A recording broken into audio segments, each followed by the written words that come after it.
Do you enjoy shopping for clothes? Yes, I do, but I wouldn't call myself an impulsive shopper. I prefer taking my time to find pieces that are both stylish and practical. I usually shop when I need something specific, like a formal outfit for an event, but I also enjoy browsing occasionally to stay updated on trends. How important is fashion to you? Fashion matters to me, but more in terms of self-expression than following trends. I believe what you wear reflects your personality, so I focus on clothes that make me feel confident and comfortable rather than just what's popular. Do you prefer casual or formal clothes? It depends on the occasion, but I lean toward casual wear in daily life because it's more comfortable. That said, I appreciate the elegance of formal attire for special events. It adds a sense of occasion and sophistication. Have your clothing preferences changed over the years? Definitely. As a teenager, I used to wear bold colors and trendy designs, but now I prefer simpler, classic styles. I've realized that timeless pieces last longer and are more versatile, which aligns with my current preference for quality over quantity. Do people in your country dress differently for different seasons? Absolutely. Winters call for layers, woolens, and darker tones, while summers are all about lightweight fabrics like cotton and linen in brighter shades. Seasonal dressing is practical here, especially since the weather varies dramatically throughout the year.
When it comes to impeccable style, one person who immediately comes to mind is my friend, Daniel. He isn't just someone who follows trends blindly. Instead, he has a distinct, refined fashion sense that always makes him stand out in a crowd. Daniel's wardrobe is a perfect mix of sophistication and individuality. He leans toward minimalist yet striking outfits. Think well-fitted blazers in neutral tones, crisp button-down shirts, and tailored trousers that give him a polished look. Even on casual days, he manages to elevate simple pieces, like a plain white tee paired with dark denim and sleek leather sneakers. What I admire most is his attention to detail. His accessories are always intentional, whether it's a vintage watch, a subtle silver ring, or a high-quality leather belt that ties the whole outfit together. He also isn't afraid to experiment with textures, wool, linen, or even silk, depending on the season, which adds depth to his appearance. I first met Daniel in university, where we were both studying architecture. Even back then, while most students showed up in hoodies and sweatpants, he always put thought into his outfits without looking overdressed. Over the years, as our friendship grew, so did my appreciation for his fashion choices.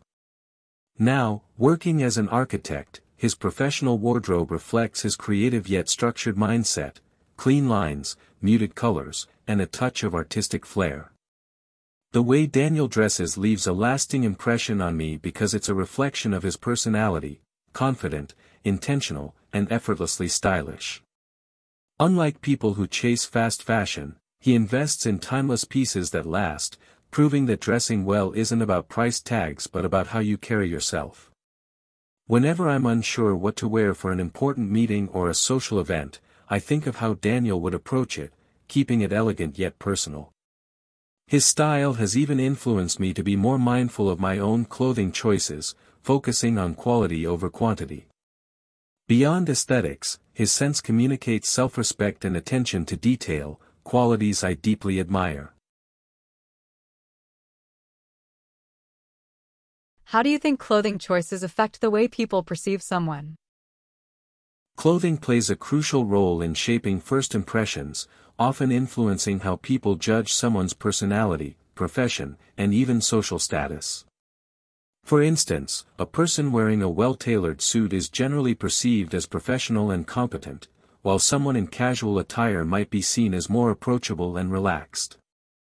Psychological studies support this, known as the halo effect, where people associate neat, stylish dressing with traits like intelligence and reliability.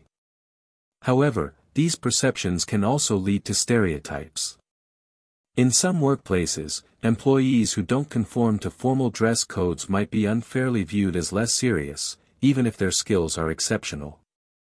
Conversely, in creative industries, overly formal attire could make someone seem rigid or out of touch. Cultural context also matters. In some societies, traditional clothing commands respect, while in others, Western business attire is the norm. Ultimately, while clothing does influence perception, it's important to balance personal expression with situational appropriateness. Dressing well can boost confidence and help in social or professional settings, but it shouldn't overshadow one's true abilities and character. Do you think fashion trends have a positive or negative impact on society? Fashion trends have both benefits and drawbacks. On the positive side, they drive creativity, allowing designers and consumers to experiment with new styles, colors, and fabrics. Trends also foster cultural exchange, for example, the global popularity of streetwear or traditional prints from different countries. Additionally, the fashion industry generates employment and fuels economies, from high-end brands to fast fashion retailers. However, the negative effects are significant. Fast fashion, driven by rapidly changing trends, contributes to environmental damage due to excessive waste and pollution. Many consumers buy cheap, low-quality clothing only to discard it after a few wears, worsening textile waste. Socially, trends can create pressure to conform, especially among young people who may feel compelled to spend excessively to fit in. There's also the issue of unrealistic beauty standards promoted by certain fashion movements. A balanced approach would be encouraging sustainable fashion, investing in timeless pieces, supporting ethical brands, and reusing clothing. Trends can be fun, but they shouldn't come at the cost of environmental or financial well-being. Should companies enforce strict dress codes for employees? This depends on the industry and company culture. In customer-facing roles like banking or law, a formal dress code projects professionalism and trust, which can be crucial for client relationships. Uniforms in healthcare or hospitality also ensure hygiene and easy identification. In such cases, dress codes serve a practical purpose. However, in creative or tech-driven fields, strict dress codes may stifle individuality and comfort, potentially reducing productivity. Many modern companies now adopt smart casual policies, allowing employees to dress comfortably while maintaining a neat appearance. Studies suggest that flexible dress codes can boost morale and creativity, as employees feel more at ease expressing themselves. The key is balance. While some standards are necessary, overly rigid rules can feel outdated, especially as remote work blurs traditional office norms. Companies should consider their industry needs while respecting employee autonomy where possible. How has globalization influenced fashion in your country? Globalization has drastically transformed fashion in my country, blending traditional attire with international trends. Western styles like jeans, suits, and sneakers are now commonplace, especially among younger generations. At the same time, global appreciation for ethnic wear, such as Indian saris or African prints, has given local designers a broader platform. However, this cultural exchange has downsides.